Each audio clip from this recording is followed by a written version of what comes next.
자, 두 번째 시간, 이번 시간은 부동산 공법이란 시험 문제가 어떻게 출제되는지 출제 경향에 대해서 한번 분석해 보도록 합니다. 자, 여러분들 자료 보면 여기 최근 부동산 공법 출제 경향 분석이란 표가 간단하게 나와 있습니다. 자, 요거는요, 제가 13회 때부터 한번 분석을 했었어요. 그래서 강의를 쭉 하다 보니까 한번 이런 표를 만들면 좋겠다 해서 13회부터 지금 26회까지 쭉 만들었는데 그 13회부터 지금까지 다 본다는 건 큰 의미가 없고 최근에 있던 3개년도에 관해서만 한번 분석해 보도록 합니다. 그래서 24, 25, 26회 이렇게 3개년도만 보도록 하죠.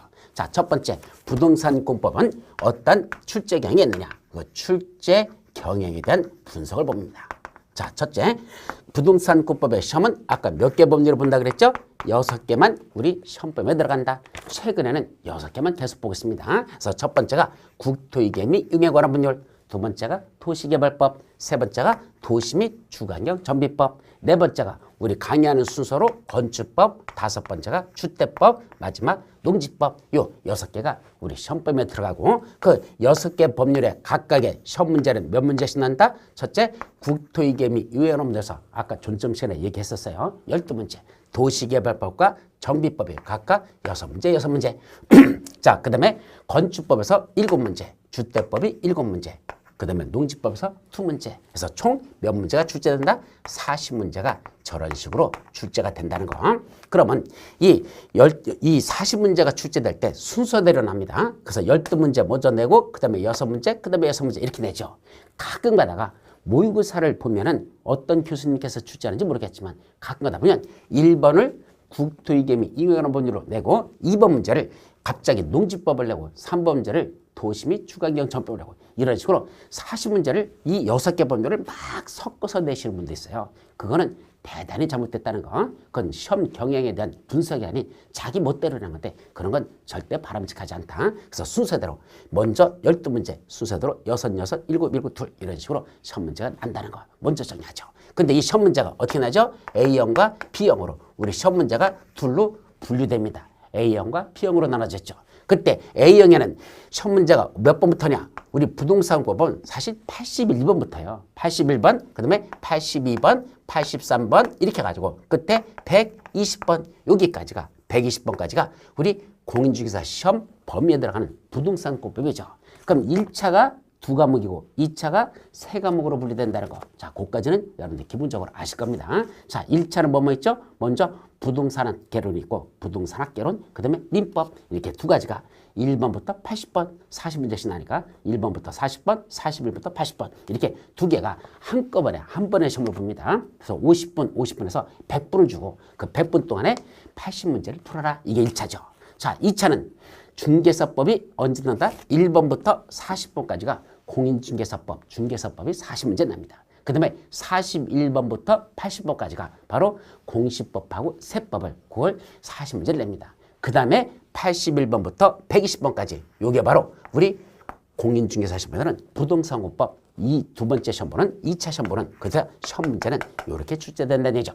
그때 81, 82, 83, 84, 85 이렇게 나가는 게 이게 무슨 문제라면 A형이 이렇게 문제가 났다면 B형은 어떻게 낼까요? A형과 B형은 시험 문제가 같다 다르다? 다르거든요. 그럼 시험 먼저 이거 들어가기 전에 A형과 B형은 어떤 식으로 시험 문제를 배치하다냐? 자, 여기 좌석이 이제 첫 번째, 두 번째 줄, 세 번째 줄, 네 번째 줄, 그 다음에 첫 번째 사람들, 두 번째 사람, 세 번째 사람 이렇게 이루어지겠죠. 그럼 여기다 본다면 자, 여기가 이제 강의실이고 여기가 교탁입니다. 그럼 여기 첫 번째 줄이 있고 두 번째 줄이 있고 세 번째 줄이 있고 네 번째 줄이 있다고 가정하자.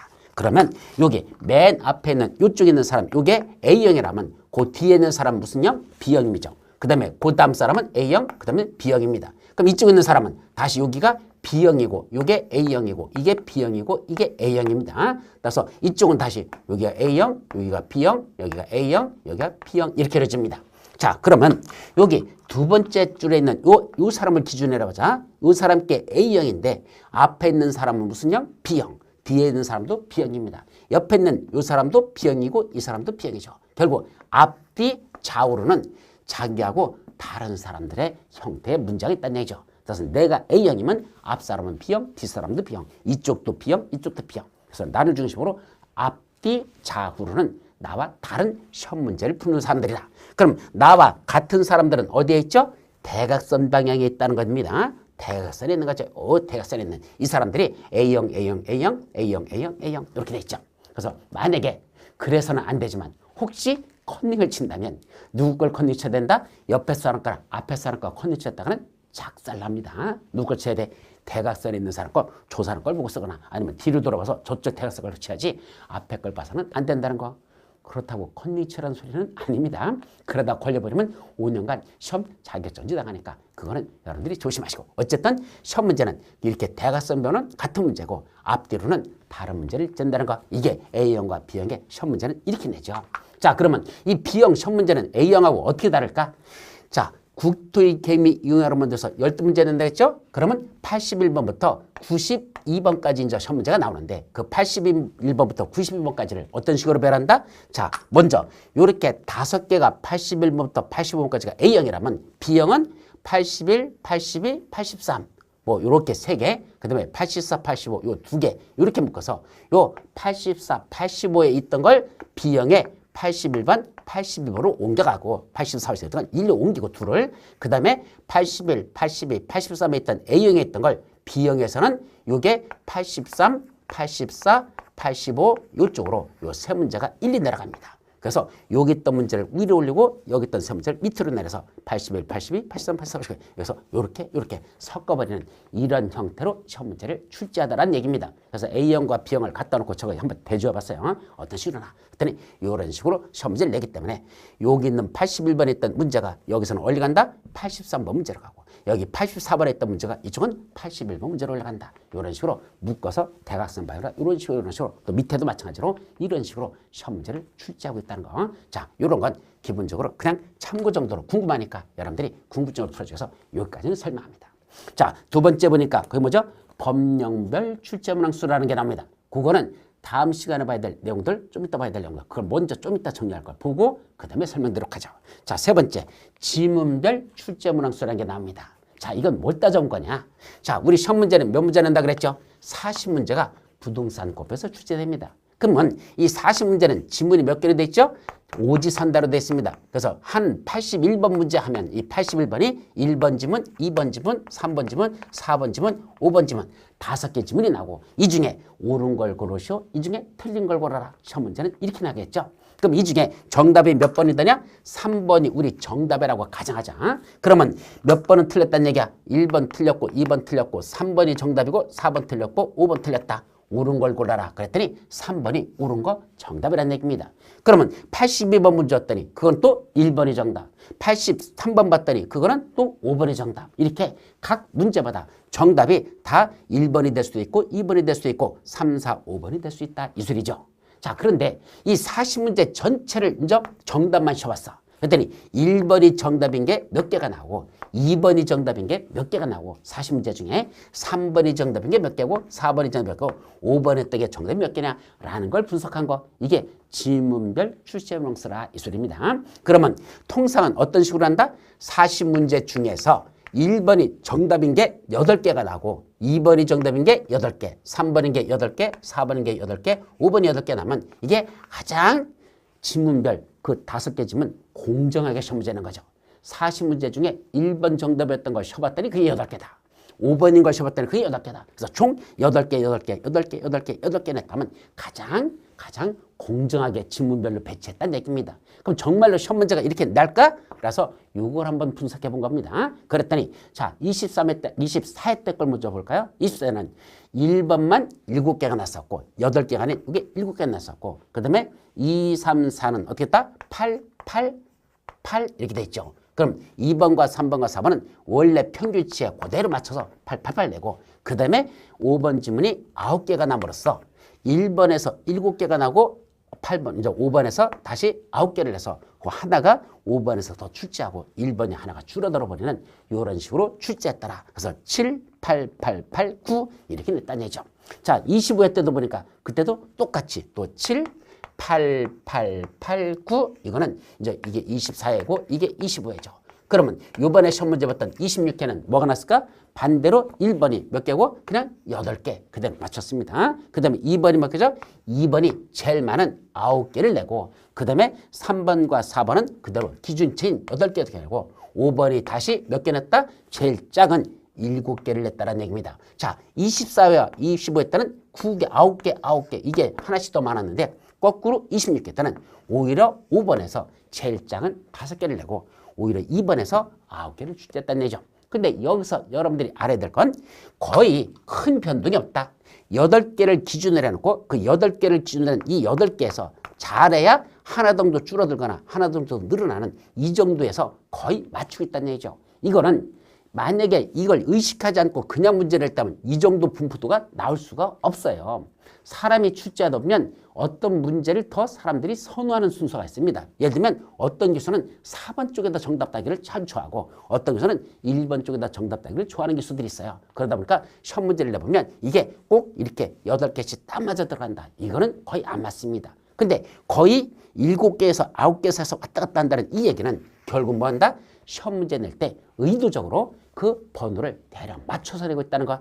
이것이 여기서는 분석한 결론이죠. 자, 그런데 시험 문제를 풀 때 이렇게 내기 때문에 거의 이렇게 비슷하게 맞춘다는 게 가능할까? 불가능합니다. 시험 문제 풀고 나서 나중에 이제 답안지 작성하기 전에 한번 이 분포도를 봤더니 대략 이렇게 나온다. 그럼 이렇게 나왔다고 100점짜리입니까? 아닙니다. 3번이 정답했던 걸 2번으로 옮겨놓고 2번이 정답했던 걸 1번으로 해놓고 이런 식으로 자기가 맞춘 것 중에 틀려서 오히려 옮겨가가지고 비슷하게 맞지만 점수 맞았더니 그게 50점이 될 수도 있는 거지 꼭 이대로 되는 건 아니다. 그러나 나중에 답안에 이게 열렸더니 어떤 식으로 해야 되냐. 1번이 몇 개 나왔어? 5개가 나오고 2번이 7개가 나오고 3번이 8개가 나오고 4번이 7개가 나왔대. 그럼 이제 5번은 몇 개가 나와야 됩니까? 자, 이게 5개라는 8개에서 기준에서 아직 이제 3개가 더 올라가야 되고 플러스 3 해야 되고 7은 플러스 1이죠. 8번은 제로고 4번은 플러스 1이죠. 그럼 이건 플러스 1이죠. 그러면 5번은 몇 개를 됩니까? 3, 1, 1 하면 5개가 더 올라가죠. 그럼 8개에다 5개 더니까 몇 개입니까? 무려 13개가 돼야 되죠. 그럼 5개, 7개, 8개, 7개, 그 다음 몇 개? 13개. 이래버리면 대략 40문제가 맞을 겁니다. 그러면 5번이 13개가 나왔고 1번이 5개밖에 안 나왔다면 이거는 분명히 뭐가 잘못된 겁니다. 내가 요거에 비슷하게 맞추지 말고 이렇게 차이가 많이 났다는 건 1번하고 5번에서 뭔가 차이가 많이 난 거죠. 그렇다고 여기 있는 걸 5번으로 1번으로 다 옮겨간다? 그것도 꼭 장담할 수 없는 게 여기 있는 것들이 7개니까 이렇게 다 맞을까? 아니야. 원래는 1번으로 해야 될 걸 2번으로 해가지고 이게 더 늘어나서 7개 될 수도 있는 거고 이건 사실은 시험 문제 풀면서 이거는 분명히 잘못됐지만 그렇다고 이걸 나머지를 일일이 다 옮겨준다고 해서 그렇다고 이게 시험에서 더 접근하는 것도 아닐 겁니다. 그래서 이거는 사실은 분석한다는 게 시험 중에서는 상당히 어렵습니다. 시험 보는 그 과정 속에서는 이걸 분석한다는 게 큰 의미가 없다는 얘기죠. 대신 뭐가 문제가 되더냐? 자, 보세요. 81번 문제를 풀었더니 정답이 몇 번으로 왔어? 자, 1번으로 나왔어. 내 딴에는 1번이 정답이야. 82번 풀었더니 몇 번이야? 그것도 1번이 정답이야. 자, 문제는 83번 풀었더니 이것도 1번이 정답인 것 같아. 또 1번이 나왔어. 자, 이렇게 되면 어떻게 되죠? 마음에 갈등이 일어납니다. 갈등이 일어나. 왜? 아니 5개 지문 중에 해필 왜 1번만 자꾸 정답이 나오지? 이거 사람 머리가 띵해지게 좀 불안해진다 이 소리입니다. 그죠? 여기에 84번 풀었더니 뭐까지 나왔어? 또 1번 나왔어. 이건 돌아버리는 거죠. 이건 분명히 뭐가 잘못됐다라는 인식이 들 겁니다. 그럼 이렇게 나오면 잘못된 거냐? 예, 4개가 쪼르륵 같은 번호가 나면 그거는 원칙적으로 잘못된 겁니다. 잘못된 거야. 그런데 몇 개까지 나오는 것? 3번 정도 111 또는 333 또는 555 해서 3번 정도 나오는 건 40문제 중에 2번 정도는 그럴 수 있다는 거. 이걸 여러분들이 감안하셔야 됩니다. 그래서 똑같은 번호가 3번 연속 나온다? 그거는 얼마든지 한 번 내지 2번 정도까지는 일반적으로 그게 가능하다는 거. 40문제 중에서 어떤 건 111, 쭉 중간에서 333 이렇게 나오는 거. 이거는 가능하다. 근데 1111, 3333 이렇게 4번 나온 적은 아직은 없었습니다. 그래서 매년 시험 보고 나면 제가 그 가다반을 놓고 이것도 분석해 보는데 그중에 3번 정도까지 나오는 건 크게 염려하지 않아도 되고 요 4번까지 나오는 경우는 그건 없다는 거. 그럼 이 중에 뭔가 분명히 내가 답을 하나를 잘못 이 4개 중에서는 뭔가 하나를 네가 잘못 착해서 일이 아닌 다른 걸 일로 다 착각한 그런 건 있을 수 있다는 거. 그 정도만 여러분들이 참작하지. 이걸 딱 이렇게 맞춘다고 해서 그걸 맞춰가지고 한다는 건 현실적으로 크게 의미는 없을 것이다 라고 말씀드립니다. 자, 그 다음에 뭐가 나오죠? 정오별 출제문항수가 나옵니다. 이때 정오별 출제문항수는 뭐냐? 이 40문제 중에서요. 40문제 중에 다음 중 옳은 것은 라는 걸 고르래. 옳은 것은 라는 걸 고르는 건 이건 이제 맞는 문장을 하죠. 다음 중 틀린 것은 하는 문제가 나오면 이거는 이제 오죠. 이렇게 됐죠. 그럼 옳은 걸 고르라, 틀린 걸 고르라 이렇게 시험 문제는 나겠죠. 그때 옳은 걸 고르라는 문제가 몇 문제 나고 틀린 걸 고르라는 문제가 몇 문제 나느냐 이걸 분석한 건데 이게 왜 분석이 필요하냐면 옳은 걸 고르라는 문제가 훨씬 더 시험 문제가 어렵다는 걸 기억하시기 바랍니다. 틀린 걸 고르라는 문제보다는 옳은 걸 고르는 문제가 더 어렵습니다. 왜 그렇죠? 자, 우리 지문 5개가 나오는데 81번에서 뭐가 나왔죠? 옳은 걸 고르라 라는 문제가 났습니다. 그러면 옳은 걸 고르란 말은 다시 말하면 5개 지문 중에서 4개는 뭐였다는 거죠? 틀린 지문이고 맞는 건 3번 하나밖에 없다는 뜻입니다. 자, 그럼 문제는 뭐죠?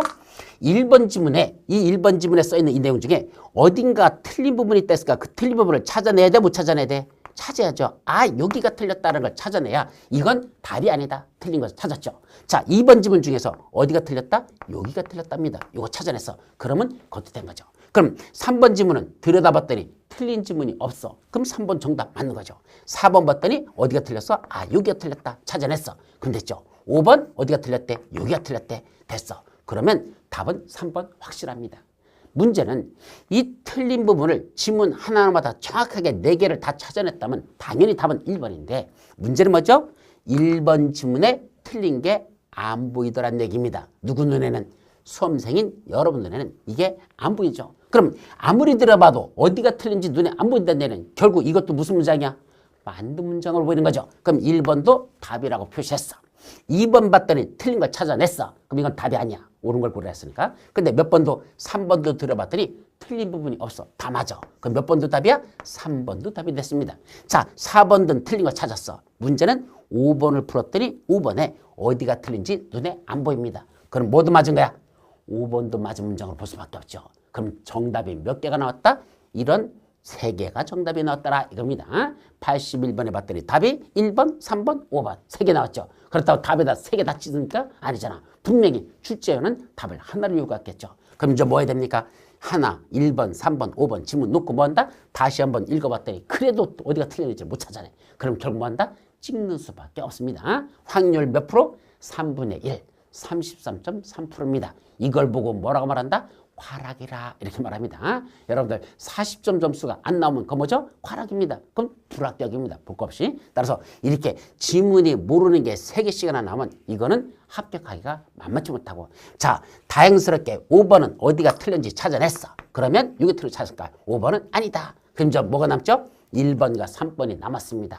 이것이냐 저것이냐 그것이 문제로다. 그래가지고 이 중에 또 잘 찍어야 되겠죠. 그래서 아멘하고 1번을 찍든지 남이 탑을 하고 3번을 찍든지 하여튼 기도하는 자세로 찍을 수밖에 없는데 이때는 확률은 몇 프로다? 50%잖아. 그래도 이건 확률이 50% 되니까 그래도 이건 점수 맞을 수는 있는데 3개가 모른다면 이거는 33.3%밖에 안 되니까 이거는 탈락할 가능성이 높다는 얘기입니다. 따라서 모르는 지문이 나오더라도 그걸 최대한 얼마나 줄여드리냐 이게 문제죠. 따라서 이 옳은 걸 고르라는 시험 문제에서는 틀린 부분을 정확하게 찾지 못하면 어디가 틀린지 찾지 못하면 그때는 답이 2개 내지 3개로 보이는 거. 그래서 틀린 걸 고르라는 옳은 거라는 시험 문제가 훨씬 더 풀기가 어렵습니다. 반면에 틀린 걸 고르라는 얘기는 뭐죠?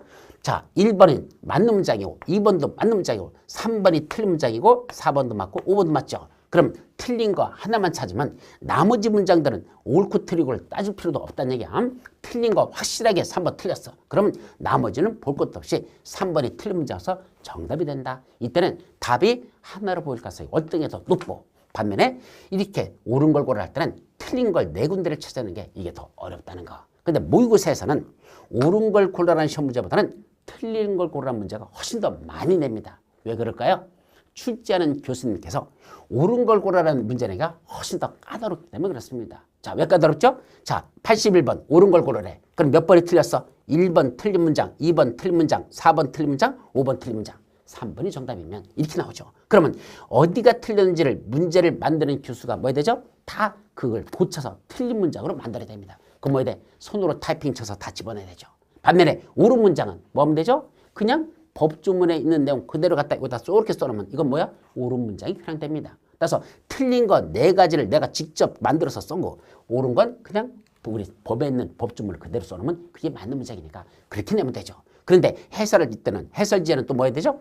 틀린 거 네 개가 뭐뭐 틀렸는지 1번, 2번, 4번, 5번 틀린 이유가 무엇인지를 해설지에다 하나씩 다 들어야 됩니다. 그래서 이 문제 하나 만드는 30분 걸린다. 유설입니다. 옳은 거라. 근데 틀린 걸 고르라 하면 어떻게 하면 되죠? 예, 일단 옳은 거 문장들 그냥 법조문에 있는 거 4개 갖다 뜩뜩뜩 갖다 써놓고 틀린 거 하나만 내가 손가락으로 더 타이핑 쳐서 이렇게 틀리게끔 문장 만들면 되고 해설도 하나만 해설하면 되죠.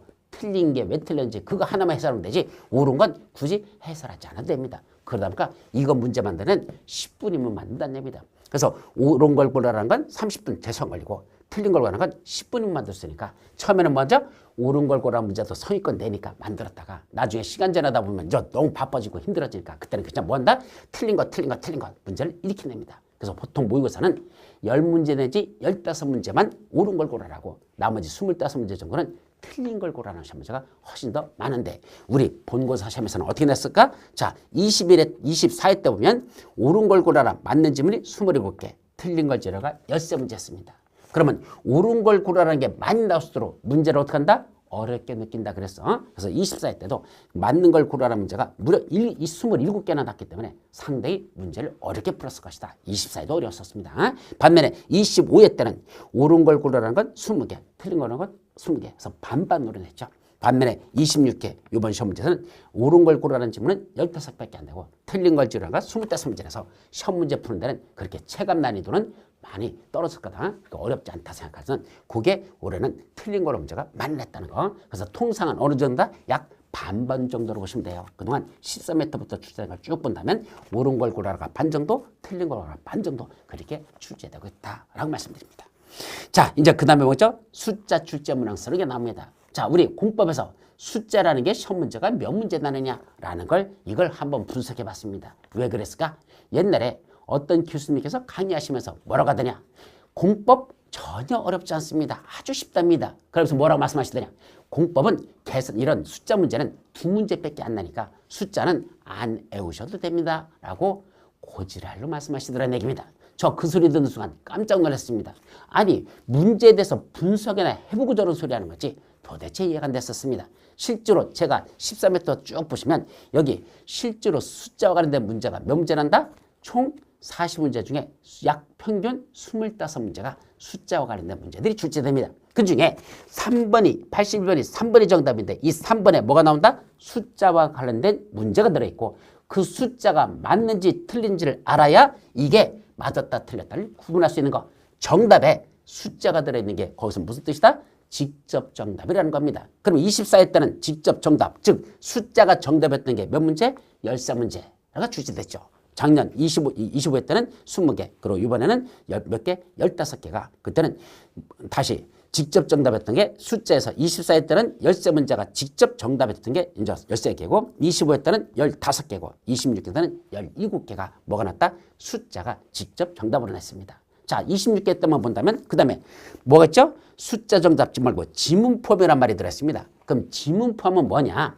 정답은 3번인데 3번에는 숫자가 들어있지는 않습니다. 근데 나머지 1번이나 2번이나 4번이나 5번 중에 뭐가 들어있다? 숫자와 관련된 것이 들어있고 그 숫자가 맞느냐 틀리냐를 알아야 그 2번이 맞았는지 틀린지를 분간할 수 있는 것들. 즉 정답은 안 했지만 나머지 지문 중에 숫자가 들어있으면 그걸 지문포함이랍니다. 그게 26개 같은 경우는 무려 25개가 들어있었습니다. 아니어서 7개가 들어있었죠. 그럼 17개하고 7개가 들어있다는 건 직접 정답이었던 것들이 그게 17개가 나왔었고 지문에 포함된 게 7문제라면 합치면 몇 개? 24문제에서 뭐가 들어있다? 숫자와 관련된 문제가 들어있다는 얘기입니다. 그럼 이 숫자와 관련된 문제가 왜 이렇게 많이 출제되느냐? 이 문제죠.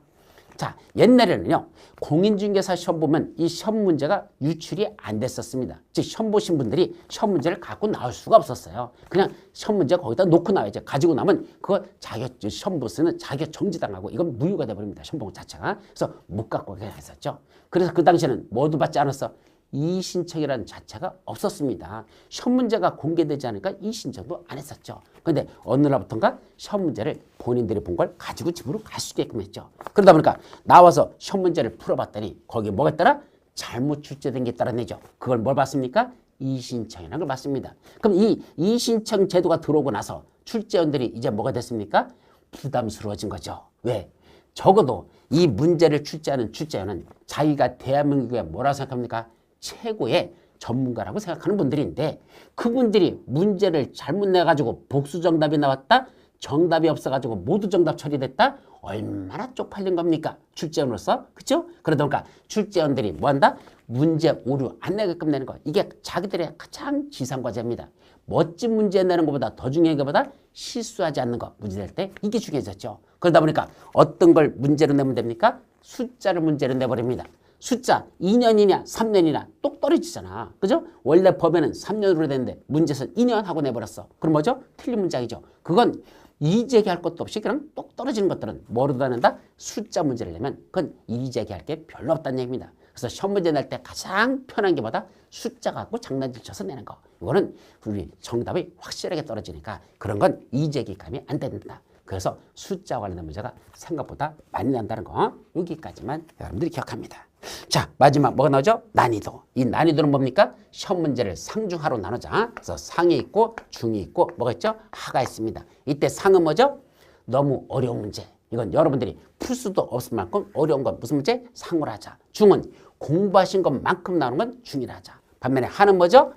기본적인 공부만 했어도 여러분들이 풀 수 있는 거. 가장 기초만 공부해도 풀 수 있는 건. 이건 뭘 하자? 하라고 하자.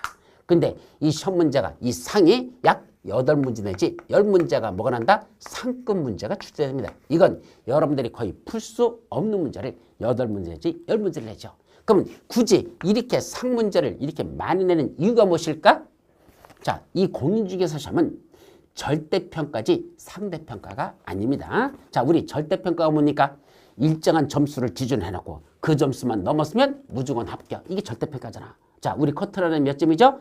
60점입니다. 1차 두 과목 평균 내서 60점, 2차 세 과목 평균 내서 60점 이렇게 넘어버리면 그때는 합격으로 하자 이 소리입니다. 다만 40점 그 과목 중에서 하나라도 40점 미만이 되면 그건 뭐다? 그건 불합격. 그건 과락으로서 불합격시켜버립니다. 그럼 전체 과목마다 40점을 넘어서면서 그중에 평균이 60점을 넘으면 이건 합격을 하자는 얘기죠. 그러다 보니까 60점을 넘지 못하게 만드는 게 또 출제 의원들의 또 그 자기들의 같은 사명입니다. 왜냐면 이건 너무 많이 붙이면 안 된다는 얘기입니다. 일정 규모의 숫자만 붙여야지 너무 많이 붙여서는 안 되기 때문에 그걸 뭐로다 조절한다? 시험 문제 난이도로다가 합격률을 조정할 수밖에 없습니다. 만약에 상대평가라면 상대평가는 뭐죠? 인원수를 사전에 미리 정해놓고 15,000명 하고 정해놓고 15,000명까지만 붙이겠다. 그러면 1등부터 15,000등까지 점수를 잘랐더니 그 커트라인 몇 점? 80점. 그럼 80점이 커트라인이에요. 자, 시험 문제가 어렵게 냈다. 잘랐더니 몇 점이야? 55점. 그럼 55점이 커트라인이 되는 거죠.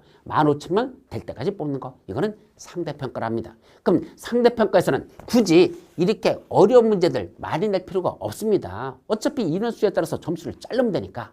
그런데 공인중개사 시험은 이런 상대평가는 절대평가다 보니까 60점만 넘으면 다 합격이다 보니까 점수를 60점 넘지 못하게 만드는 게 필요해서 상급 문제를 8문제지 10문제를 출제해내죠. 따라서 이건 여러분들이 손대지 말라는 문제입니다. 출제 우연도 지도 뺏긴 거지 지도 그거 정확하게 암기하거나 외워서 풀 수 있는 문제가 아닌걸. 그런 흔히 말하는 개 같은 문제를 꼭 출제원들이 8문제지 10문제를 출제한다 되죠. 그래서 이건 절대평가이기 때문에 어쩔 수 없이 그렇게 낸다는 것. 그래서 이런 문제도 출제된다는 걸 여러분들이 명심하셔야 된다는 거. 그럼 평상시에 공부할 때 이건 푼다 못 푼다? 거의 공부 못하는 얘기입니다.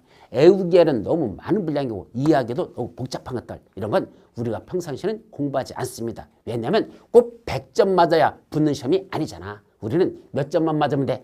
60점만 넘으면 붙습니다. 물론 점수가 높게 나와가지고 나중에 실무할 때 그게 도움이 되면 좋지만 일단은 시험 붙는 데는 몇 점만 받아라? 60점만 맞으면 되기 때문에 이런 상급 문제에 대해서는 우리가 손댈 수 있는 문제가 아니라는 얘기입니다. 자, 그러면 어떤 게 중요하더냐? 요게 중요합니다. 학급 문제.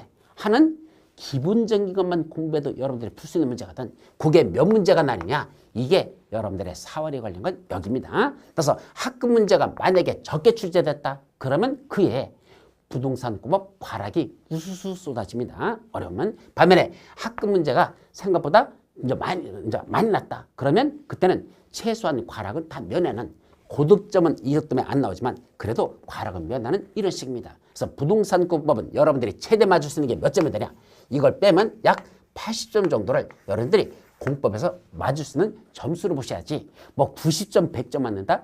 그건 의미도 없고 실제로 그렇게 맞는 것도 거의 불가능합니다. 이런 상급 문제 때문에 그럼 80점 맞출 수 있는 거에 몇 점 보자? 여러분들이 80% 또는 70%만 공부하자. 그럼 80점 맞을 수 있는 정도만 공부하시고 그중에 80점을 다 맞을 수 있으면 좋지만 그거에 80%만 공부하면 86, 8, 8, 8, 64 그게 64점짜리가 되는 거고 만약에 80점 맞는 거에 70%만 공부하시면 8, 7이 56 그게 56점이 되는 겁니다. 따라서 80점 맞을 수 있는 분량만 공부하고 그중에 내가 그거에서 80%만 소화시키면 64점 나는 거고 70%만 소화하면 56점이다. 대략 70% 내지 80% 하지만 그게 몇 점짜리다? 바로 그게 60점짜리가 되는 겁니다. 그래서 부동산 공법에서는 몇 점을 목표로 한다? 60점만 목표로 하십시오. 그거보다 더 많이 맞아도 의미가 없고 그보다 작게 맞으면 불안합니다. 그래서 60점만 우리 목표로 하자. 그럼 60점을 맞기 위해서는 어떻게 되죠? 이 방대한 부동산 공법을 다 공부한다는 게 현실적으로 불가능해. 워낙 내용이 많아요. 그래서 그걸 줄여서 최소한 이것만 보자라고 압축을 시켜서 그것만 정리해도 여러분들 60점만 되는 전혀 중요했습니다. 올해 이걸 압축해서 쓰는 게 뭐냐? 바로 요약집이거든요. 그래서 기본서 분량은 워낙 많다 보니까 기본서를 줄여서 요약집으로 철거합니다. 근데 요약집이 옛날에는 저도 150페이지 또는 180페이지 정도만 썼었습니다. 요약집을. 근데 그게 안 됩니다. 왜? 공법이 최근에 시험 문제가 깊이 들어가는 경향으로 늘어나고 있죠. 그래서 150 내지 180페이지 정도는 그런 요약집 갖고는 사실은 커버가 안 되고 그래서 올해는 236페이지 되는 요약집을 냈었습니다. 근데 그 236페이지 되는 그 요약집에서 우리 부동산 공법이 올해 시험에 정답으로 들어있는 질문들이 34문제가 들어있습니다. 그럼 요약집만 정확하게 다 봤다면 몇 점? 34개니까 85점 맞출 수 있다는 점. 대단히 좋은 요약집입니다. 그 정도면. 근데 옛날에는 분량을 더 줄여서 쓰다 보니까 거기 커버가 안 됐는데 이제는 236페이지 정도 쓰니까 웬만한 건 커버가 되고 너무 깊은 것들 그거는 손 뗄 수밖에 없고 웬만한 깊이까지도 230페이지면 웬만한 건 커버해서 약 85점 정도 맞출 수 있는 분량이 됐었죠. 근데 그걸 다 알을 때 85점이 얘기고 그거에 7, 80%만 하면 60점 넘어간 데는 전혀 지장 없다는 얘기입니다. 그래서 나중에 여러분들 실제로 강의가 이루어지는 건 어느 정도를 분량으로 한다? 요약집에 나오는 그 한 230여 페이지 되는 거, 그 분량이 여러분들이 공부해야 되는 전체 분량이에요. 그건 초기에는 그걸 다 나가는 게 아니라 그 중에 일부만 나가고 그 다음에 더 들어가면서 조금 더, 그 다음에 조금 더 이렇게 하면서 마지막은 그 요약집에 있는 내용 전체를 여러분들이 커버하자. 그거에 7, 80%만 소화시켜도 60점 남아내는 전혀 지장 없다는 거.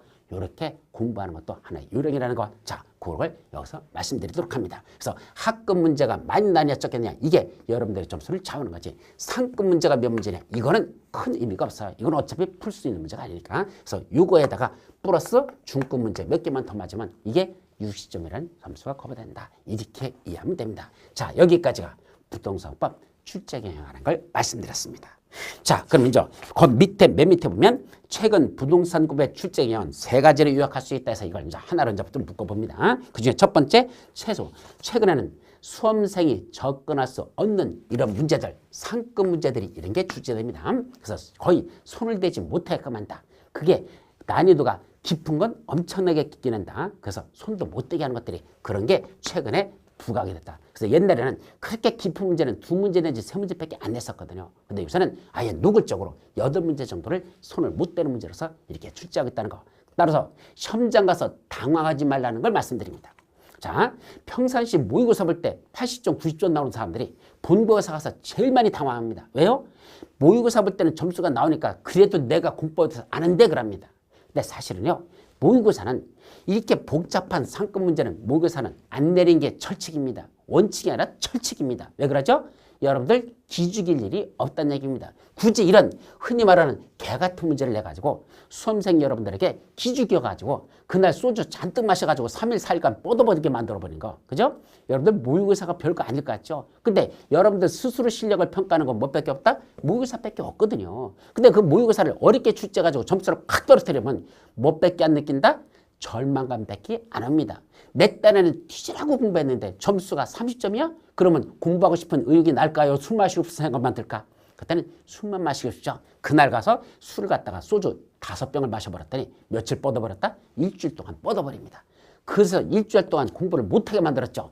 그런 걸 뭐란다? 출제위원. 그건 싸가지 없는 출제위원입니다. 고지랄 문제 내서 여러분들 사기를 꺾어버리는 건 그건 결코 잘하는 짓이 아니죠. 그래서 실제로 모의고사는 상급 문제는 거의 출제하지 않습니다. 그러다 보니까 어느 정도 공부하신 분들은 80점 이상도 나올 수 있다는 얘기죠. 근데 그건 모의고사에서 그렇다는 얘기지 본고사에서는 이런 생각지도 못한 이상한 기상천외 문제들이 쏟아져 나오기 때문에 그거에 대해서 당황하지 말라는 얘기입니다.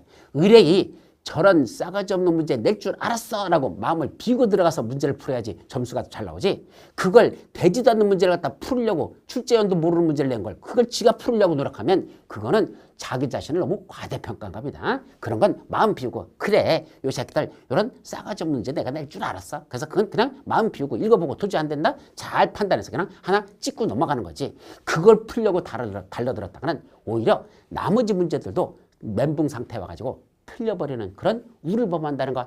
그게 가장 중요한 거니까 여러분들 이런 상급 문제는 당연히 날 거라는 걸 전제를 하시고 이런 건 그렇게 풀려는 노력은 여러분들이 포기하는 게 차라리 나머지 문제를 푸는데 더 중압감을 벗어날 수 있다는 거 명심하시기 바랍니다. 자, 그것이 여기서 여러분들이 말씀드린 거죠. 자, 두 번째는 법조문을 그대로 출제하지 않고 응용한 문제를 출제합니다. 이때 응용했다는 게 뭐를 응용하는 거냐? 법에 있는 내용이 옛날에는 뭐라고 했더냐? 부동산권법을 깔끔하다 그랬습니다. 시험 문제가 깔끔하다. 깔끔하다는 얘기는 그렇게 꼬아내지 않고 그냥 있는 법조문에서 조금만 바꿔가지고 눈에 탁 바꾸는 게 눈에 보이도록 정답이 확실하게 보이게 이렇게 출제하는 게 부동산권법이라 그랬었습니다. 지금도 그럴까? 아닙니다. 지금도 깔끔하다고 말하는 사람들인데 시대 흐름을 모르고 있는 사람입니다.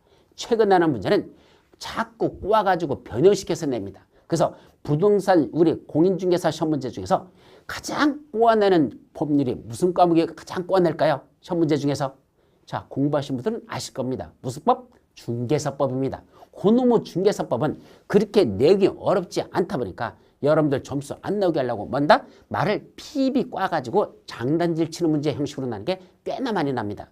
그런데 이놈의 부동산권법도 이제 부동산법도 중개사법화 돼간다 이렇게 표현합니다.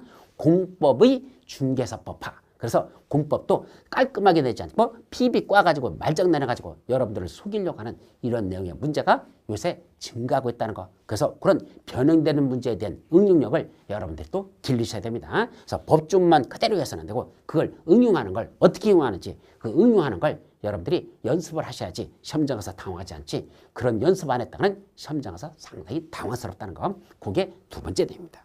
자, 세 번째는 법조문의 예외라고 할 수 있는 어느 문제가 증가한다? 공법에는 괄호 속에 있는 문장들이 증가합니다. 이때 괄호라는 게 뭐냐? 어떤 내용을 하나 이렇게 나가다가 갑자기 괄호 쳐놓고 무엇은 제외라는 말이 이렇게 써놓고 그 다음에 내용이 나갑니다. 하다 중간에 괄호 친 것들이 있다는 얘기죠. 이 괄호는 원칙이다, 예외다. 이건 예외라는 얘기입니다. 뭘 하여야 하는데 이거는 빼고 한다 이런 말이거든. 그러니까 이건 원칙이 아닌 예외에 관한 얘기죠. 요 괄호 속에 있는 이 예외에 관한 내용이 이게 증가하고 있다는 거. 요거를 여러분들이 조심하라는 얘기입니다. 따라서 공부는 어떻게 한다? 자, 이건 이따가 이제 우리 OT 오리엔테이션 시간에 이제 여러분들 보시면 거기에 나오는데 그 오리엔테이션에 보시면 그때 설명하는 거 보면 이때 이 원칙은 먼저 괄호 속에 있는 걸 빼고 먼저 공부하는 게 원칙입니다. 일단 원칙부터 공부하라는 얘기입니다. 그래놓고 괄호 속에 있는 게 나오면 그거는 나중에 그건 따로 다시 공부할 때는 집중적으로 시험에 임박해서는 괄호 속에 있는 그 예배를 집중적으로 공부하십시오. 40문제 출제하는 것 중에서 괄호 속에 있는 게 약 15문제 정도가 요새는 출제하고 있다는 거 대단히 많습니다. 그래서 원칙보다는 괄호 속에 있는 그 예외들도 상당히 많이 출제되니까 괄호 속에 있는 걸 절대로 무시해서는 안 된다는 거. 그래서 중요한 내용은 괄호까지 다 공부하셔야지만 시험 문제를 접근할 수 없습니다. 그럼 왜 괄호 문제가 자꾸 늘어날까? 간단합니다.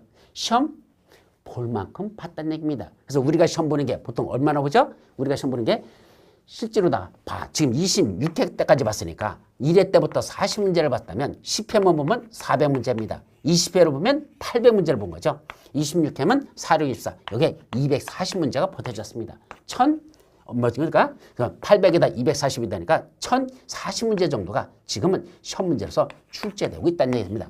그럼 1000문제 이상의 시험 문제를 내다 보니까 낼 만큼은 냈다는 얘기입니다. 더 이상 낼 게 별로 없습니다. 그렇다고 매년 똑같은 문제 낼 수는 없고 그러니까 괄호 속에 있는 문제들이 증가하는 건 그동안 문제가 많이 됐으니까 이제는 괄호 속에 있는 것도 시험 문제에서 자꾸 나서 난이도가 자꾸 높아지고 있다는 거 그거에 맞춘 여러분들도 공부를 하셔야 된다. 자, 거기까지가 이제 출제경에 따른 여러분들의 공부 방법도 같이 말씀드렸죠. 자, 이제 한 장을 넘어가 보면 뭐가 나오죠? 네, 법의 체계라는 게 그 다음에 나옵니다. 법은 어떻게 이루어졌을까라는 게 그게 이제 여러분들 세 번째 오늘 봐야 될 내용입니다. 자, 그럼 여기서 법의 체계라는 건 왜 이걸 우리가 살펴볼까? 자, 아까 제가 부동산권법은 뭘 보고 부동산권법을 했죠? 바로 국민들이 가지고 있는 뭐가 있다 그랬죠? 토지나 건축물 같은 뭐가 있는데 부동산이 있는데 그거 자기 거라고 지멋대로 하면 된다? 안 된다? 안 된다 그랬습니다. 그걸 누가 규제한다? 국가 또는 지방자치단체가 네 멋대로 함부로 하지 말라고 규제하는 그런 내용을 다루고 있는 법을 우리 뭐라 부른다? 그걸 부동산 공법이라고 말씀드렸습니다. 그럼 부동산 공법에서 함부로 하지 말라고 규제하는 자들이 누구다? 그게 국가 또는 지방자치단체라 표현했었고 그걸 한마디로 뭐라고 합니까? 국가나 지방자치를 행정청이라고 합니다. 그럼 그런 행정조직, 즉 국민들에게 이래라 저래라고 하는 그 행정조직은 어떻게 구성되느냐? 그것도 이제 다음 시간에 볼 거면 우리가 배우는 과목 자체가 무슨 과목일까? 법과목이니까 법은 어떻게 이루어지냐? 이걸 먼저 살펴보도록 하자. 그래서 우리가 배우는 이 법이라는 게 부동산권의 법은 어떻게 되냐? 그래서 법 전체에 대한 체계를 먼저 간단히 정리하도록 합니다. 자, 법은 어떻게 나눠진다? 법 해놓고 이건 문서로 이루어지는 법을 뭐라죠? 그걸 성문법이라 합니다. 문서로 이루어져 있다. 성문법. 이룰 성자, 그럴 문자, 법법자. 문장으로 이루어진 법. 이걸 무슨 법? 성문법. 반면에 문서화되어 있지 않고 과거로부터 관행적으로 내려온 어떤 관행이 굳어진 법을 인식되거나 아니면 어떤 법조문으로 되어 있지 않은 사회정의라든지 또는 진리라든지 이런 것들도 우리 법으로 보자. 그건 문서화되어 있지 아니하다. 무슨 법? 불문법. 이렇게 둘로 나누자. 문서로 이루어지지 않은 법. 불문법 이렇게 말하죠. 그럼 이때 성문법이라는 건 문서화되어 있는 법인데 이거는 몇 가지가 있을까? 사실은 5가지가 있는데 이 5가지를 다 정리할 필요는 없고 이 중에 제일 위에 있는 법은 위계질서를 가져서 가장 최상위법을 뭐란다? 헌법. 가장 높은 법이야. 문서화되어 있는 성문법 중에 가장 높은 거 무슨 법? 헌법. 밑에 무슨 법 있죠? 법률. 다시 그 밑에 뭐가 있다? 명령. 그 밑에 명령. 다시 그 밑에 뭐가 있다? 조례. 그 다음에 그 밑에 규칙이라는 게 있는데 이런 규칙은 우리는 공부하지 않습니다. 이 규칙은 누가 한다? 사법고시나 행정고시 공부하는 사람들이 보는 거지. 우리는 이 규칙에 대한 법적 성격 여부를 따지는 건 큰 의미가 없습니다. 사실 우리 시험에도 나오지도 않는 거고. 그럼 뭐를 외우자? 그 중에 제일 중요한 게 법률, 명령, 조례 이 3가지는 여러분들이 꼭 알아야 될 성문법의 가장 중요한 이 3가지는 여러분들이 확실하게 구분할 줄 알으셔야 됩니다. 이거는 우리 법조문에 나오는 내용인데 사전에 미리 설명이 안 돼 있는 내용이니까 지금 공부를 해둬야 될 내용이더라. 자, 그럼 그 중에 제일 위에 있는 게 뭐랬죠? 헌법. 이거는 그냥 상식으로만 기억합니다. 우리 시험하고는 직접 관련되는 거 없어. 그럼 헌법이라는 건 뭘 다루고 있을까? 바로 국민의 기본권을 다루고 있습니다. 국민의 가장 기본적인 권리를 명시하고 있다. 자, 국민으로서 가져야 되는 가장 기본적인 걸 뭐가 있죠? 인간의 존엄성을 확보하기 위해서 양심의 자유를 하겠다. 집회, 출판, 결사의 자유를 하겠단다. 또는 그런 등등 국민들이 누려야 될 가장 기본적인 권리를 헌법에서 명시하고 있고 그런 국민의 기본권을 침범하는 법을 만들면 그 법들은 다 뭐가 된다? 무효가 됩니다. 헌법 정신을 위반하는 그런 것들이 있다면 그건 무효화시키겠다는 얘기입니다. 또 하나 헌법에 보면 뭐 들어간다? 우리나라 국가를 다스리는 통치 구조에 관한 게 나옵니다. 즉 우리나라를 다스린 자들이 누가 있죠? 첫 번째 누가 있습니까? 대통령. 대통령은 어떻게 선출하고 대통령이 해야 될 업무는 무엇이고 그런 것들이 바로 헌법에 명시되어 있습니다. 또 입법부. 국회 같은 입법부는 어떻게 구성하고 사법부는 어떻게 조성하는지 또 그 안에 중앙선거관리는 어떻게 되고 감사원은 어떻게 되는지 우리나라를 끌어가는 통치 조직에 대한 통치 구조를 다루고 있는 것 이걸 헌법이라 하자. 근데 헌법은 우리 시험하고는 직결되는 게 아닙니다. 그럼 뭘 외워야 된다? 이제 법률부터 여러분들 이건 외우셔야 됩니다. 자, 첫째.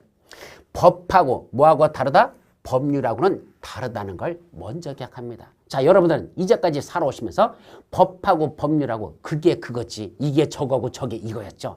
지금부터는 그러시면 안 됩니다. 법을 전공하지 않으신 분들이 월등하게 더 많기 때문에 이걸 구분하자. 법이라는 건 개념이 상당히 넓고 그 중에 극히 일부가 뭐다?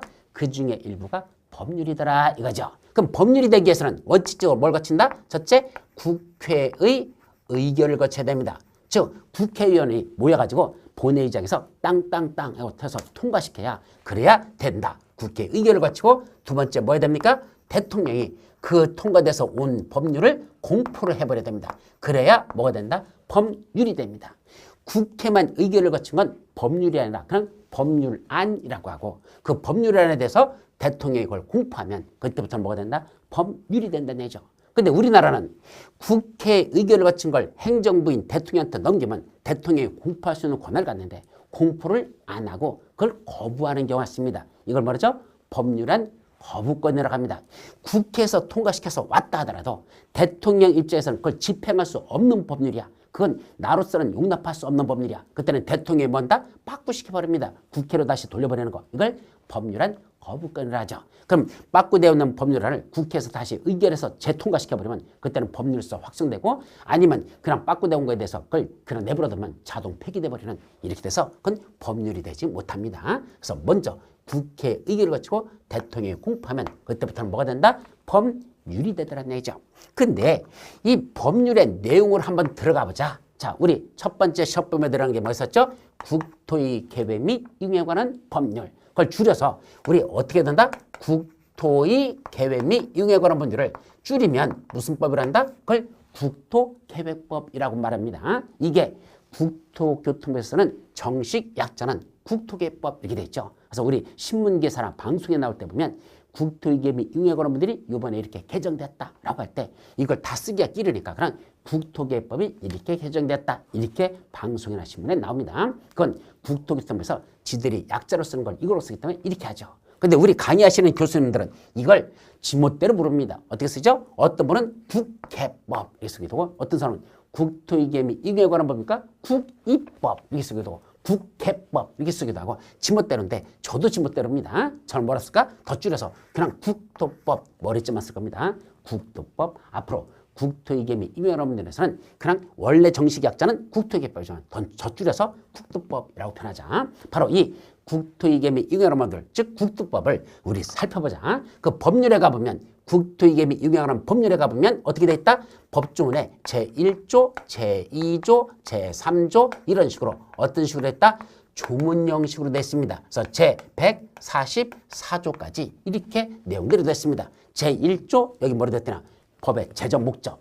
이 법은 왜 제정했는지 목적이 있겠죠? 제2조 용어 정의. 그래서 여기 나오는 21개 이 법에는 용어들에 대한 설명. 그래서 쭉 나가서 144조 벌칙 규정까지 쭉 내용들이 들어있습니다. 이때 1조부터 140조까지 이런 식으로 주머니 쭉 내용들이 만들어져 있는데 그래서 법은 어떻게 된다?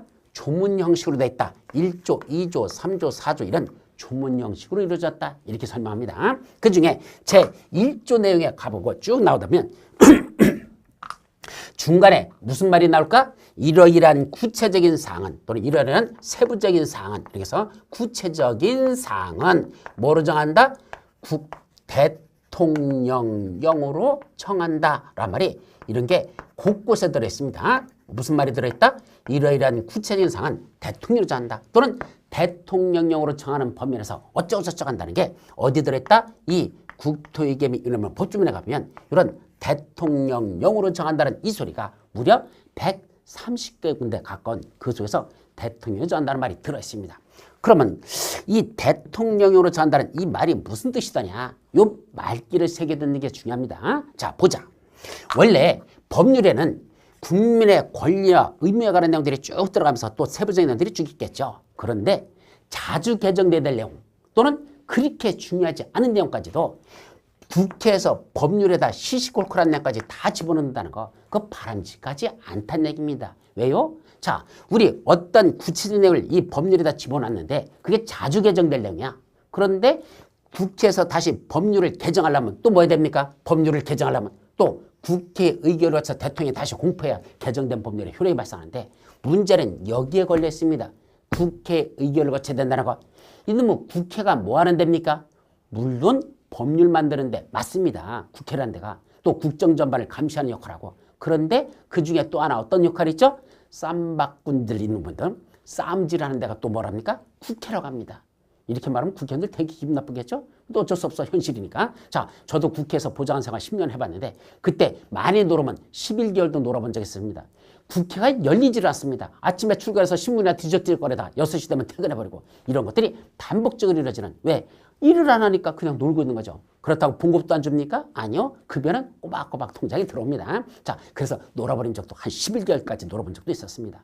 그 당시에는 지금보다도 더 심하게 국회 안이라서 쌈박질했다면 그냥 수도비야. 안 해. 그러다 보니까 빨리빨리 개정해가지고 통과하셔야 될 법률이 국회에서 의결하지 않으니까 통과가 안 돼서 그냥 계속 지연되면 그게 개정되지 못하니까 시행되지 못하면 얼마나 많은 문제가 생기겠습니까? 따라서 그렇게 중요하지 않으면서도 그런 걸 굳이 법률에다 시시콜콜하게 다 집어넣지 말자는 얘기입니다. 그럼 그건 누구한테 위임하자? 그런 구체적인 내용은 대통령한테 위임을 하겠다는 얘기입니다. 그럼 왜 대통령한테 위임할까? 법률을 만드는 건 국회지만 그걸 집행하는 자는 누굽니까? 대통령, 행정부거든요. 그럼 행정부인 대통령이 이걸 집행하는 건데 그 집행하는 자한테 일부 위임을 해주자는 얘기죠. 구체적인 건 법률에서 만들지 말고 이런 구체적인 사항은 대통령한테 위임해서 야 대통령 네가 요 세부적인 사항은 네가 법을 만들어서 네가 직접 집행하라. 대통령한테 법을 만들으라고 위임해줘서 대통령이 만드는 법을 말한다. 대통령령이란다. 자, 대통령령은 누가 만든 거? 대통령이 만든 법입니다. 자, 여러분들은 대통령은 법을 만들지 못하는 줄 알고 있어요. 법을 만들지 못하는 게 아니라 법률을 만드는 게 아니죠. 법률은 누가 만들고? 국회에서 의결해서 만들어지는 거죠. 물론 행정부에서 만들어서 국회한테 넘기면 국회에서 심의해서 의결해서 통과시킵니다. 그렇게 할 수도 있어. 그러나 어쨌든 법률을 통과하려면 국회의를 거쳐야 된다는 얘기죠. 근데 국회에서 만드는 것 말고 대통령도 뭘 만든다? 법을 만들 수 있다 그랬습니다. 제가 아까 법하고 법률하고를 구분하라 그랬죠. 어떤 게 더 넓은 개념이다? 법이 더 넓은 개념이고 그 중에 일부가 법률이라고 했습니다. 그때 대통령이 법을 만들 수 있는데 누구의 위임을 얻어서? 법률에서 좀 전에 의미했죠? 이러이러한 구체적인 사항은 대통령이 정한다고 이렇게 법률에서 위임을 해줘서 대통령이 만드는 법을 뭐란다? 대통령령이라고 하고 그럼 이것만 있을까? 아니야. 이 중간의 내용을 또 들어가면 이러이러한 세부적인 사항은 또 누가 정한다? 국토교통부령으로 정한다라는 내용이 이게 또 곳곳에 이 국토교통부령으로 정한다는 게 한 70군데가 이런 내용들이 또 들어있습니다. 어디에? 법률 속에 이 내용에 보면 곳곳에 이러이러한 사항은 국토교통으로 정한다. 또 아까 위에는 이러이러한 사항은 대통령으로 정한다는 게 곳곳에 들어있더라 이 말입니다. 그럼 이때 국토교통부령으로 정한다는 이 사항은 무슨 의미를 갖는다? 더 구체적이고 더 세부적인 건 굳이 대통령한테 위임할 것도 없고 우리나라 부동산에 관련돼서 주무부처 장관이 누구다? 바로 국토교통부 장관이거든요. 그럼 이러이러한 세부적인 사항은 대통령까지 올라갈 것도 없이 주무부처 장관인 국토교통부 장관 네가 법을 만들어서 네가 직접 집행해도 좋다. 그때 국토교통부 장관이 만드는 법을 뭐란다? 국토교통부령이란다. 그럼 이게 꼭 국토교통부 장관만 있겠습니까? 아니죠. 우리나라 예산에 관련 건 누가 관리할까? 예산. 바로 기획재정부 장관입니다. 그때는 기획재정부령으로 정한다. 자, 우리 지방자치단체를 관리하는 부서는 어디죠? 행정자치부입니다. 그럼 이러이러한 사항은 행정자치부령으로 정한다. 또는 고용노동에 관한 건 고용노동부령으로 정한다. 교육에 관한 건 교육부령으로 정한다. 이와 같이 장관들이 만드는 법을 뭐란다? 그걸 부령이라고 하자. 따라서 이 법률의 내용을 들여다보면 시시콜콜한 것까지 다 집어넣지 않고 일부 그렇게 중요하지 않거나 자주 개정되는 건 대통령한테 위임해서 대통령부 뭘 만들어가고 장관을 통해서 장관이 만들 법을 뭐란다? 그걸 부령이라고 하자는 얘기죠. 물론 부령만 있는 건 아니야. 대통령 밑에 누구도 있죠? 국무총리가 있는데 국무총리도 법을 만드는 게 있어. 그걸 뭐란다? 총리령이라 합니다. 그래서 이 총리령도 있는데 이 총리령은 우리나라에 한 30개 정도밖에 없어요. 사실은. 그래서 이 총리령은 우리 부동산에 관련돼서는 하나도 안 나오니까 이건 지우자는 얘기입니다. 그래서 이건 보지 말고 이때 대통령이나 또는 장관들이 만드는 법을 한마디로 뭐라 부른다? 그걸 명령이라고 한단다. 요 개념 정리. 자, 누가 만드는 거? 대통령이나 또는 장관들이 만드는 법, 즉 대통령령 불령을 우리 뭐라 부르자? 명령이라고 부른다는 것. 이 명령이라는 게 바로 법률의 위임을 받아서 대통령이나 장관이 만든 법 이렇게 해야죠. 명령 기억해야 됩니다. 근데 이제 여기서 궁금한 게 뭐죠? 자, 일리 돌아봐. 이러이러한 구체적이나 세부적인 사항은 법률에서 구체적인 건 서술하지 않겠대. 누가 만들어? 야, 대통령. 이 세부적인 건 네가 만들어. 대통령한테 위임한 거. 대통령령. 자, 이러이러한 구체적인 건 굳이 대통령도 필요 없어. 야, 장관 네가 만들어. 국토교통부 장관 네가 만들어. 국토교통부령을 정한다. 라고 돼 있답니다. 그럼 이제 뭘 찾아봐야 돼? 대통령이 만든 그 구체적인 게 어디 들어있는지, 국토교통부장이 만든 구체적인 법이 어디 들어있는지, 이 대통령이나 장관이 만든 법이 어디 있는 데를 또 찾아봐야 될 거 아닙니까? 그 구체적인 사항을. 그걸 어떤 걸 찾아보면 된다? 자, 첫 번째. 국토의 계미 유행하는 법률에만 있는 게 아니고 또 무슨 법도 있다?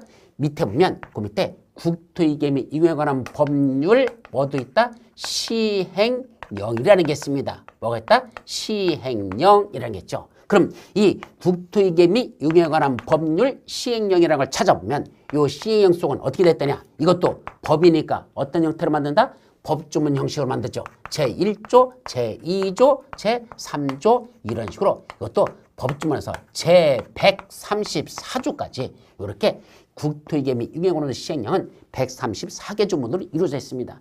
여기 보면 제1조에서 뭐라 했더냐?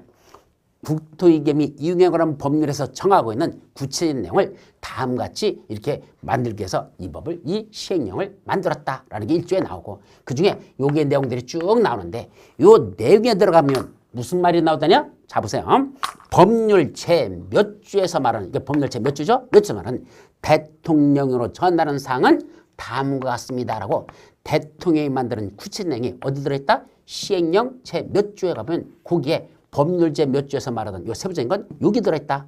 자, 여기 들어있고 또 법률제 몇 주에서 말하는 대통령이 정한 건 요거다라고 세부적인 게 그 밑에 또 요 밑에 있는 법률제 몇 주에서 말하는 대통령이 정한 또 그 밑에 이런 식으로 어디에 있는 게 대통령령으로 정하라고 법률에 명시되어 있는 이 세부적인 사항은 그 해당하는 법률 시행령을 찾아보면 그 시행령 속에 구체적인 게 대통령이 여기다가 만드는 게 이게 원칙이더라 이 말입니다. 그래서 대통령령으로 정한다는 구체적인 내용은 주로 어디에 들어있다?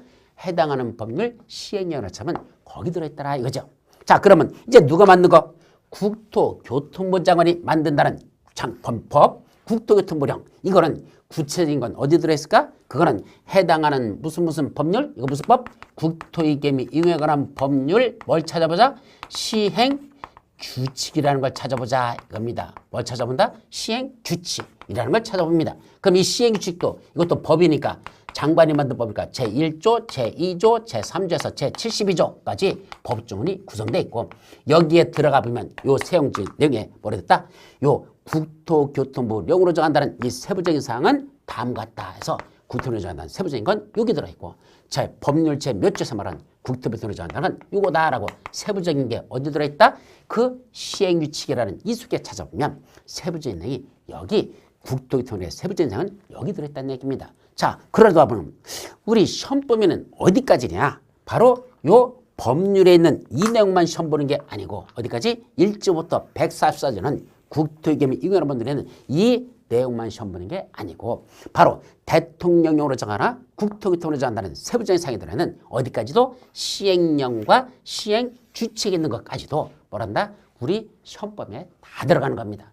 따라서 우리 시험은 첫 번째 너는 국토의 계미 이용하는 법률만 시험 보는 게 아니라 그 시행령, 시행규칙도 시험 보고 모두 마찬가지야. 도시개발법 그 법률만 시험 보는 게 아니라 그 속에 들어있는 도시개발법도 대통령으로 정한다, 국토교통부로 정하는 게 또 들어있어. 그것들이 들어있는 도시개발법 시행령, 도시개발법 시행규칙 여기까지도 시험 보고 마지막 농지법도 농지법 법률만 시험 보는 게 아니고 농지법 시행령, 농지법 시행규칙 여기까지도 우리 다 시험법입니다. 그럼 우리 시험은 어디까지 본다는 얘기야?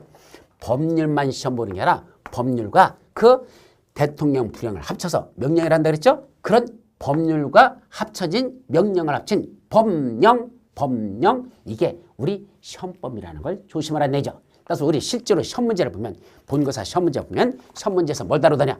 다음 중 81번 국토의 계미 이용에 관한 법령상 광역도시에 관한 설명이다. 이 중 옳은 것 틀린 것 이렇게 문제 내거든.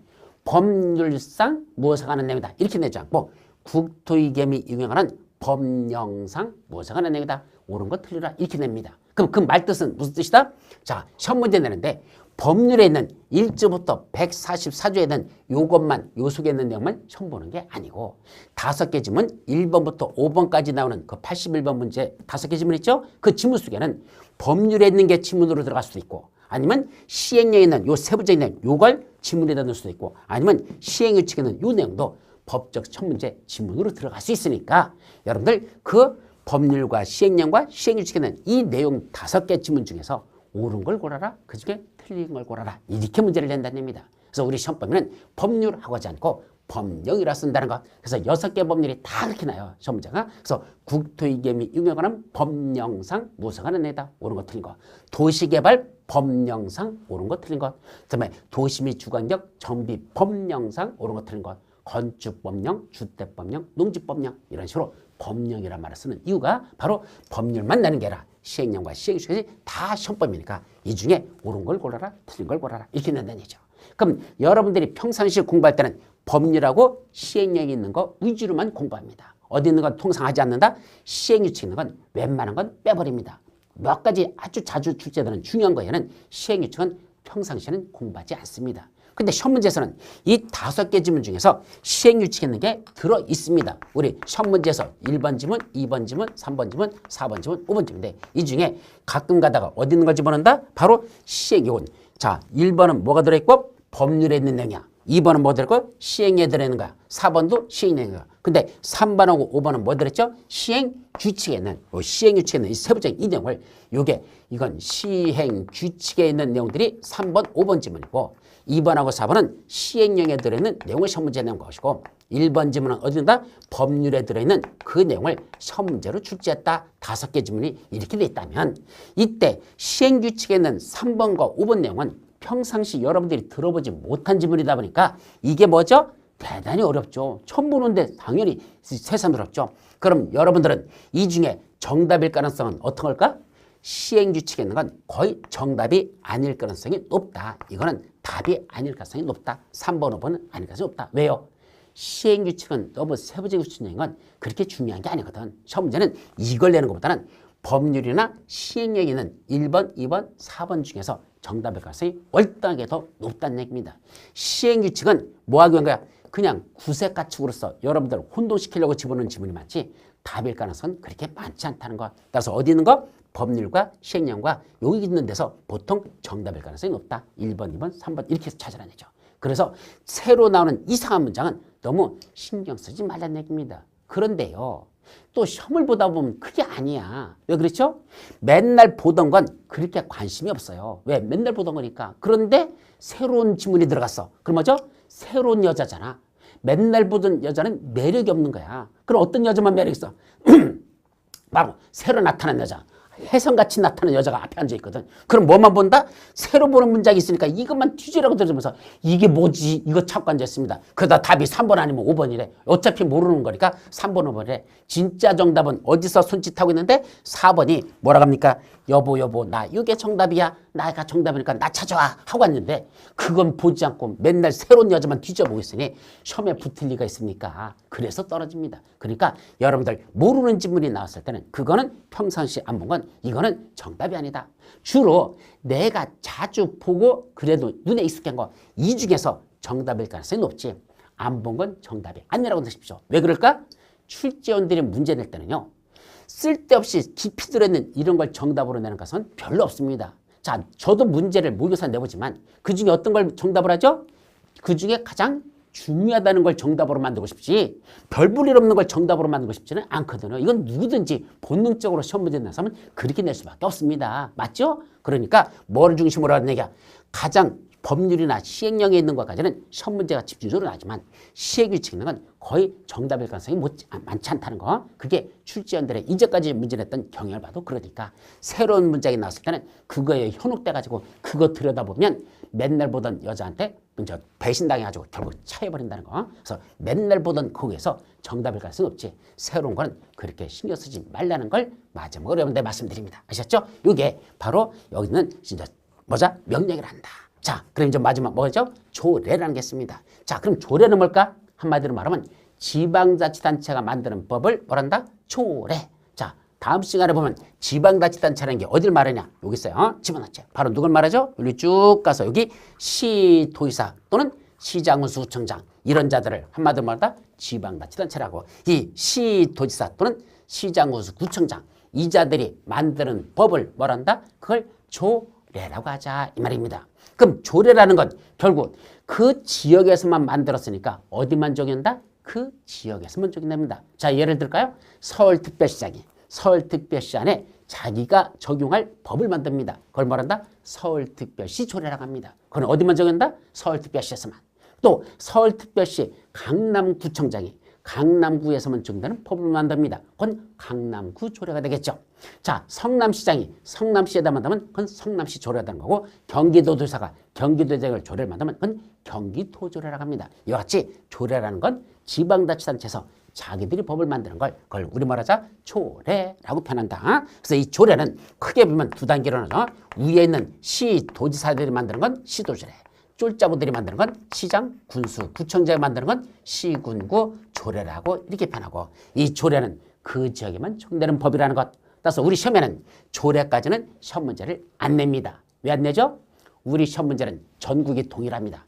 서울특별시에서 보는 공인중개사 시험 문제나 부산에서 보는 공인중개사 시험 문제나 시험 문제는 동일한 문제거든. 근데 시험 문제도 몰라서 부산광역시 도시군 계획 조례에 의하면 이런 내용이 있는데 옳으냐 틀리냐라고 물어버리면 누구 돌아버린다? 서울 사람들 돌아버립니다. 도대체 부산광역시 가서 내가 영업할 일이 거의 없는데 왜 부산광역시에서 적용되는 법까지 내가 다 외워야 되느냐 얘기입니다. 이런 조례는 전국적인 시험 문제에서는 출제할 수가 없다는 것. 그래서 우리 시험범위는 조례까지는 안 들어가고 법률과 명령까지만 들어가는 법령 이것만 우리 시험범위고 조례는 시험범위에 들어가지 않습니다. 다만 실무할 때는 조례는 대단히 중요합니다. 왜요? 그 지역에서만 적용되는 법이다 그랬으니까 구체적으로 거기서 어떻게 적용되는지 그걸 알아야 되죠. 로마 가면 무슨 법을 따라라? 로마법을 따라라 그랬잖아. 그게 바로 뭐다? 그게 조례예요. 서울 가면 서울법을 따라라. 부산 가면 부산법을 따라라. 이럴수야 이게 조례니까 지역마다 다를 수 있다는 거. 조례는 지역마다 다른다는 거. 따라서 서울특별시 조례에서 이렇게 돼 있으니까 그게 똑같이 경기도 조례에서 그렇게 돼 있을 거라고 착각하면 이건 대단한 오산이다. 또 강남구 조례에서는 이렇게 돼 있을까? 바로 그 옆에 있는 서초구 조례에서는 이렇게 돼 있을 것이다. 유치해석하지 마십시오. 반드시 강남구 조례는 강남구 조례라고 서초구 조례는 서초구니까 따로따로 판단하셔야지 나중에 업할 때 강남구에서 물건 하나 거래했던 걸 나중에 서초구에서 거래할 때 똑같다고 해서 같이 적용했다는 큰일 난다는 거. 조례는 지역마다 다 다를 수 있다는 걸 명심하시라. 여기까지를 우리 뭐란다? 조례를 하자. 그래서 조례는 시도조례와 시군구조례로 나눠지고 또 세부적인 내용에 따라서 도시계획과 관련된 건 도시군계획조례, 건축과 관련된 건 건축조례, 환경과 관련된 건 환경조례 이런 식으로 명칭들이 또 달라진다. 여기까지만 여러분들이 기억합니다. 자, 그럼 이제 마지막 법의 체계에 대해서 우리 정리하고 이제 이번 시간 쉬도록 합니다. 자, 법은 어떻게 만들어진다? 성문법과 불문법으로 나누자. 이때 성문법에서 최상위법은 헌법이 있는데 그건 중요하지 않고 우리는 법률과 명령과 조례라는 걸 정리한다. 자, 이제 법률이라는 건 누가 국회의결에서 대통령이 공포하면 그걸 법률이란다. 근데 법률에 들어가 보니까 뭐가 나온다? 제1조, 제2조, 제3조 이런 식으로 만들어진다. 근데 그 속에 중간중간에 뭐가 들어온다? 이러이러한 세부적인 사항, 이러이러한 구체적인 내용은 대통령령으로 정한다. 이러이러한 건 국토교통부령으로 정한다. 라는 말이 곳곳에 들어있다. 그럼 이 말뜻은 무슨 말이다?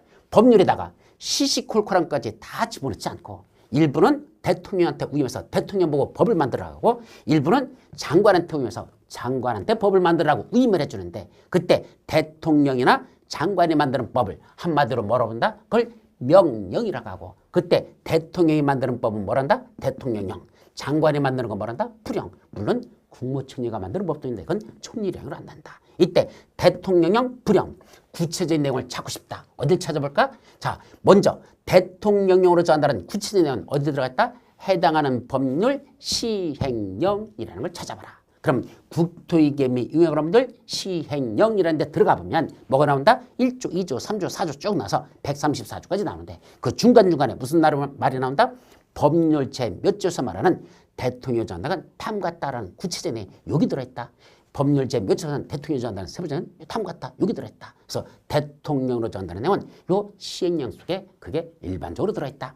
자, 다음에 국토교통부로 정한다는 세부적인 사항을 찾고 싶으면 그 해당하는 법률 시행 규칙이라는 걸 찾아보면 그 속에 국토교통부로 정한다는 세부적인 요 속에 들어있다는 거. 이렇게 법은 이루어지고 우리 시험법에는 어디까지다? 법률, 시행령, 시행규칙 여기까지가 더 시험법인데 시행규칙은 너무 세부적이게 구체적이게 나오기 때문에 웬만한 건 시행규칙은 우리가 보지 않는다는 거. 그래서 시험 문제에서는 지문 중에 시행규칙이 들어가는 건 정답일 가능성도 있긴 있어. 40문제 중에 한두 문제는 있을 수 있어. 그러나 웬만한 데선 안 들어있다는 거. 그게 아까 우리 시험 문제 출제 경향 분석이라는 게 있었죠? 거기 보시면 여기 24회 때도 보면 그 불령 국토교통부랑 같은 장관이 만드는 법은 한 문제도 없었습니다.